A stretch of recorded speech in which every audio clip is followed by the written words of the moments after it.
Olá, pessoal! Sou a professora Ana Parlato, coordenadora do CPI URIS OAB. E hoje, no nosso Café com a Advogada, eu trouxe uma integrante muito especial da nossa equipe, a professora Sara Santos, professora de Tributário e Direito Financeiro aqui da casa, que vai apresentar também a nossa ex-aluna, que logrou sucesso no exame de ordem. Olá, pessoal! Como a professora Ana já falou, estou aqui hoje com a Maria Luísa, uma ex-aluna e agora uma colega de profissão e amiga muito querida. E hoje nós a convidamos para falar um pouquinho sobre como foi a preparação dela para o exame de ordem, uma fase muito importante. E se você tem interesse, tá, em saber como isso acontece, como funciona o nosso curso, o que você precisa para lograr esse igual a Maria Luísa, vem com a gente. Malu, e aí? Se apresenta um pouquinho, fala como foi essa trajetória, o que você sentiu. Vamos lá! Bom dia, pessoal. Bom dia, professora Ana. Bom dia, professora Sara. Primeiramente, eu gostaria de agradecer pelo convite. Fiquei extremamente lisonjeada de poder estar aqui com vocês hoje e dividir um pouco da minha trajetória. Eu costumo dizer que a OAB ela é um momento muito particular na vida do estudante de Direito. Isso porque todos os estudantes de Direito, no final do curso, vão enfrentar. Mas você só vai saber como foi a sua experiência no momento que você viver.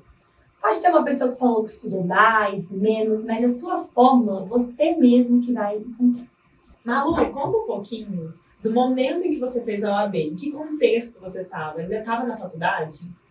Então, Ana, quando eu fiz a OAB, eu costumo dizer, brincar na verdade, que eu estava no caos. A minha vida estava um caos. As pessoas tendem a romantizar, falar uma coisa ou outra, mas na verdade todo mundo vai estar no caos e todo mundo vai estar corrido. Pois bem, eu estava no 9º semestre da faculdade, já estava fazendo o meu TCC, estava estagiando. Fora as outras atividades que você tem, esporte, ficar tempo com a sua família. Então, assim, era um contexto que parecia que tinha um monte de coisas em cima de mim. E eu não conseguia, eu estava tentando lutar para conciliar. E aí, teve um dia que me deu um start.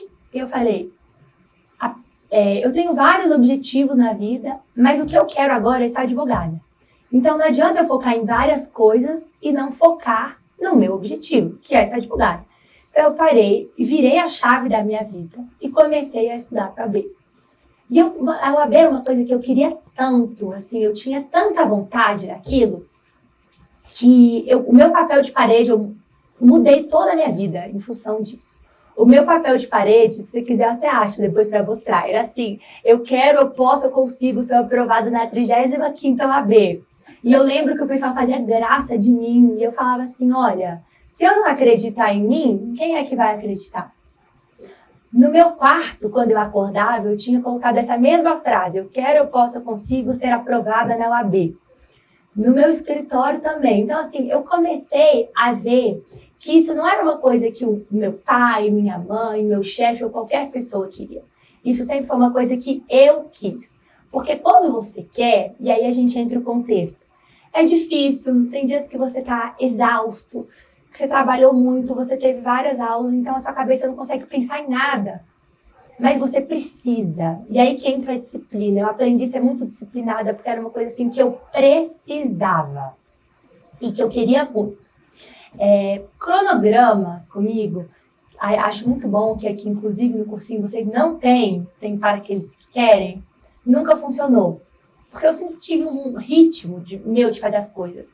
E eu via que à medida que eu não conseguia cumprir o cronograma, aquilo me dava ansiedade. Mas então, por isso, eu tive que ter mais uma disciplina.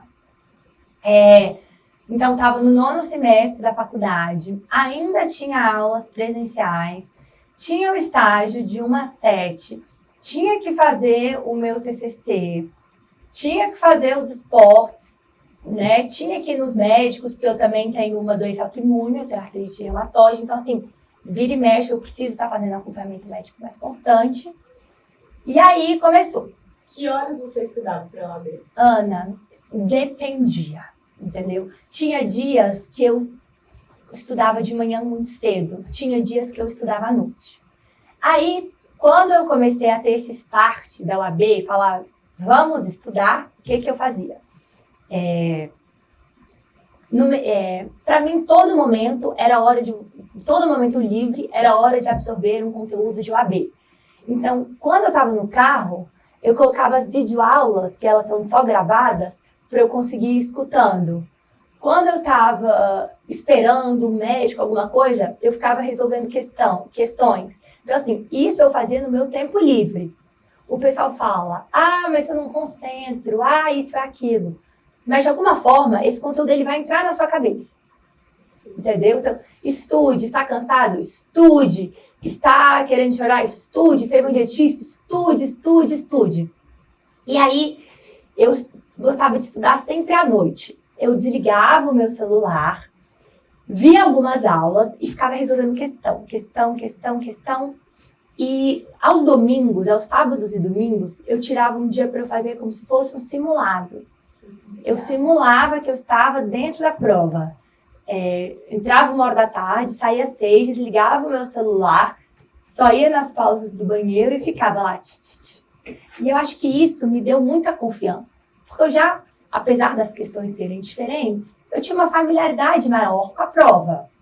Sim, com o ambiente de prova. Com o ambiente de prova, mas assim, 2022 eu falo, foi o ano mais desafiador da minha vida, porque eu tive umas questões internas, enfim, eu não estava muito bem emocionalmente, estava extremamente ansiosa. Eu tinha acabado de ter, no começo do ano, um pré-burnout. Então, você imagina pegar tudo isso e estudar. Mas é o que eu falo, desculpa, todo mundo tem. Todo mundo vai ter uma desculpa. Em um momento da sua vida, você sempre vai ter uma desculpa. Os seus amigos vão te chamar para você fazer alguma coisa. Você não vai poder porque você tem que estudar. Sua família. Então, primeira coisa, você tem que ter essa consciência, você tem que querer e acreditar em você. Porque muitas pessoas, ao longo do seu caminho, vão tentar te desqualificar. Malu, e fala um pouquinho, você gostou mais de estudar para a primeira ou para a segunda fase? Ou você não gostou de nada da preparação? Ana, eu posso te falar, eu adorei me preparar para a OAB. Eu não vou dizer que foi fácil, mas eu gostei muito, porque ela foi um divisor de águas na minha vida. Foi um momento que eu vi que eu podia. Foi um momento que eu passei a acreditar mais em mim, independente de crenças que cada pessoa tiver ou não, mas foi um momento que eu passei a me autoconhecer, a conhecer quais eram minhas fraquezas, minhas seguranças, estar mais em contato com Deus, com a espiritualidade, independentemente se a pessoa não tem religião, não ter religião também é uma crença. Então, eu conectar com essas coisas me ajudou, mas quanto às dificuldades? A primeira fase é um tiro no escuro. É como se fosse a fase 1, né, Jumanji? Então, assim, na primeira fase, a primeira fase é muito conteúdo e você tem que selecionar qual conteúdo que é, qual não sei o quê. E se você começa a errar, você começa a desanimar. Então, assim, na primeira fase, a minha dificuldade foi absorver aquela quantidade de conteúdo e saber aplicá-los na prova da GV. Entendeu? Então, essa foi a minha dificuldade. E eu via que tinha pessoas estudando há 1 ano, pessoas que eram a terceira UAB, e eu falava, meu Deus do céu, será que eu vou passar isso? Mas, então, essa foi a minha grande dificuldade na primeira. E, na segunda fase, só que eu cheguei na prova, aí contando, né, sobre a prova.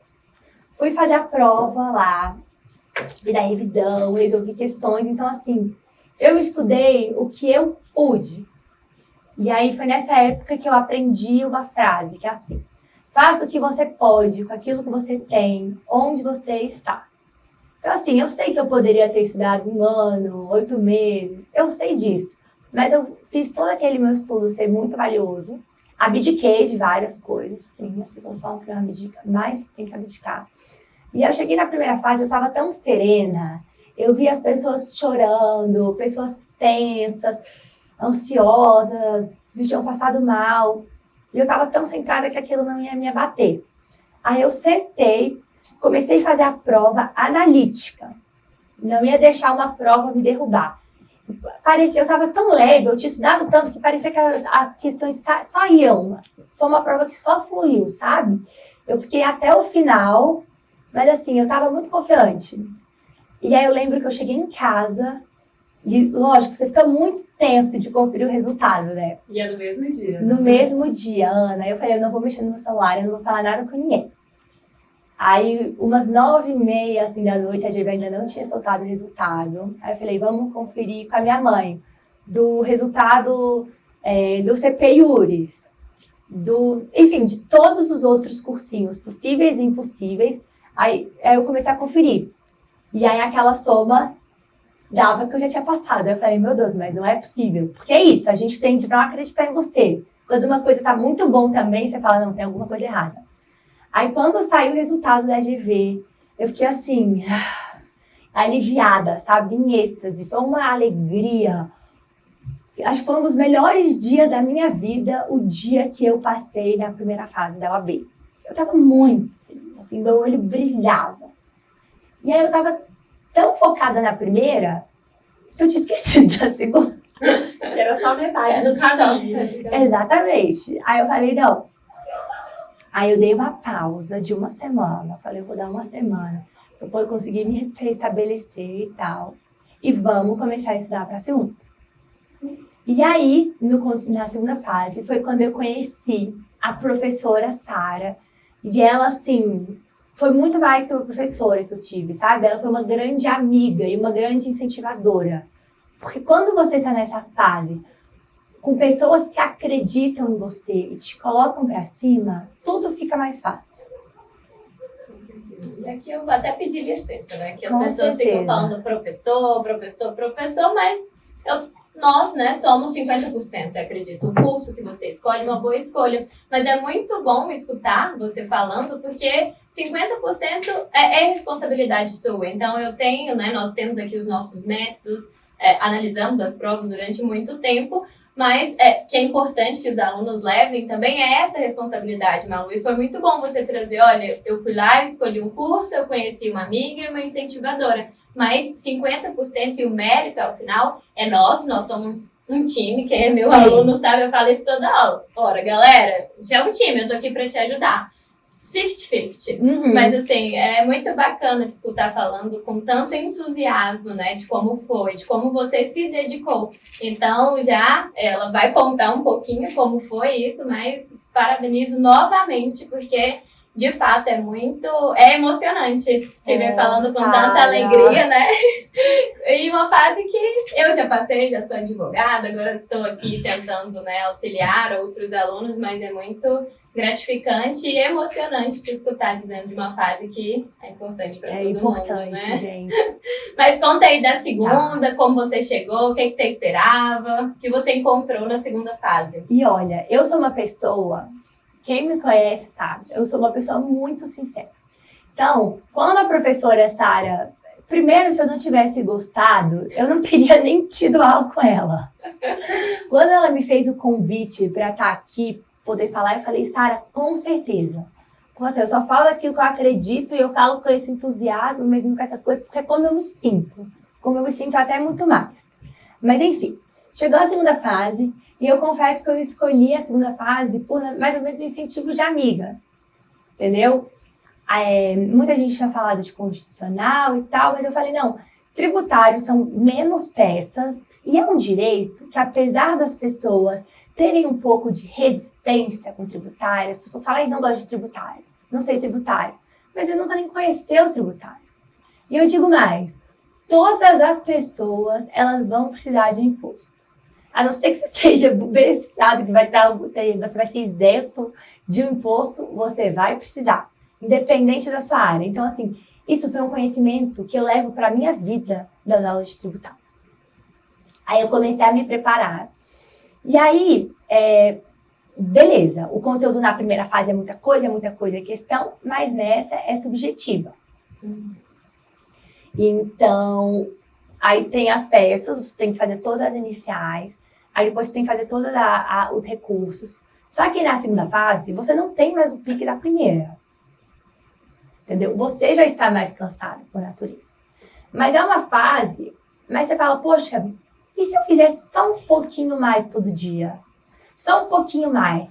Eu não vou me deixar bater se uma pessoa teve que fazer repescagem ou não teve. E tudo bem que você teve que fazer, porque todo mundo teve o seu tempo. Também é uma coisa que eu quero deixar clara. Não é porque você não passa na OAB que você é um estudante que não sabe direito, que essa faculdade foi em vão. Pelo contrário, se alguém te fala isso, tire essa crença de você. Então, a gente começou a preparar e aí a gente tinha que fazer muitas peças manuscritas. Sim. Porque a grande coisa de tributário, você tem que saber as questões, mas você tem que saber fazer as peças. E aí, a minha mão, eu tenho artrite, como eu mencionei no início do vídeo, que é uma doença autoimune, que a mão dói. Então, o meu punho, ele já é muito dolorido. Então, eu tinha que fazer as peças e meu punho doía muito. Eu falava, meu Deus, não tá aguentando mais, eu não consigo, tá doendo e tal. E aí eu via uma outra pessoa que o punho do cara era desse jeito e ele tava fazendo a peça, e por que eu tava dando essa desculpa? Aí foi quando a gente teve esse plot twist, que a gente começou a fazer o esqueleto da peça. Depois que eu tinha feito muita peça, a gente começou a fazer o esqueleto da peça e entender por que a gente estava fazendo a peça. Não é só você fazer, é você começar a fazer. Aí eu me lembro que teve uma vez que eu falei com você, Sara, olha, eu não vou conseguir, eu já sei que eu não vou conseguir, eu tô cansada, tá no final, mas assim, pra mim já deu. E aí você falou, Malu, não desiste. Gente, eu mandava mensagem pra ela, sábado, domingo. Ela abria coisa extra na agenda dela pra poder me ajudar. Ela me mandava mensagem no WhatsApp, Malu, como você tá? Como isso, como aquilo. Porque apesar dos nossos pais, das pessoas próximas saberem, eles não estão vivendo isso com você. Então, assim, além da Sara passar o conteúdo, ela viveu isso comigo. E eu conheço outros alunos também que tiveram essa experiência e falam, o fato de você ter uma pessoa ali, quando você fala, não vai dar certo, eu vou desistir, a pessoa fala, calma, ela pega a sua mão, né, e te ajuda. Então, assim, isso foi o diferencial. Aí, quando eu fiz a prova da segunda fase, eu confesso que eu achei ela um pouco mais, não difícil, mas você tem a consulta.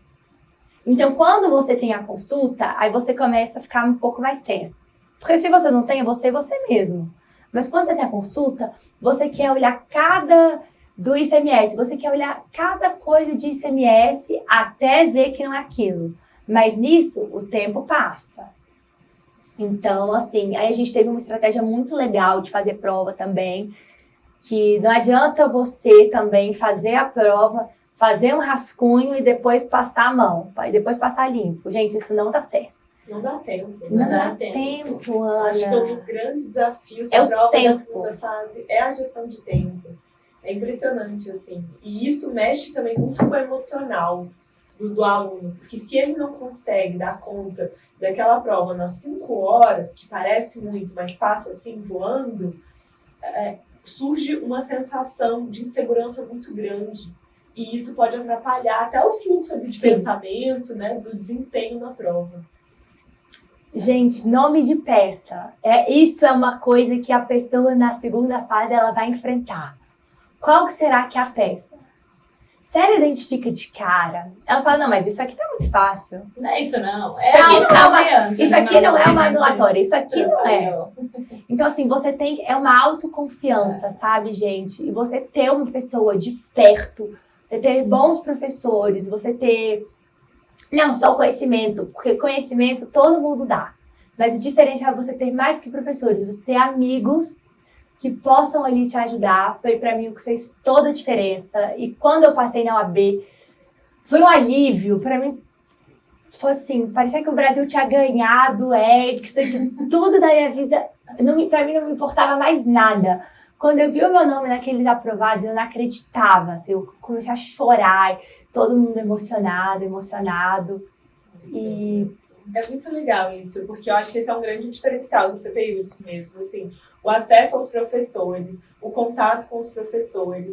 A gente tem a central de dúvidas que são respondidas ali, que são questões mais teóricas e objetivas, mas o acesso aos professores que faz com que você se sinta amparado. Gente, a você que vai fazer o OAB, você mesmo que está passando por isso que eu passei, ou se não está passando, em algum momento eu vou passar. Eu recomendo, de verdade, que vocês conheçam o trabalho que as meninas e o pessoal desempenham aqui no CPUs. Realmente é um trabalho diferenciado e vai te mostrar porque, dentre outras tantas opções, você deve dar um voto de confiança a eles. E assim, hoje eu tô aqui, graças a Deus, para poder contar uma história feliz. E contem comigo também para o que vocês precisarem. Espero vê-los em breve, futuros colegas de profissão. E vocês vão estar aqui um dia podendo dar esse testemunho tão feliz que eu estou dando.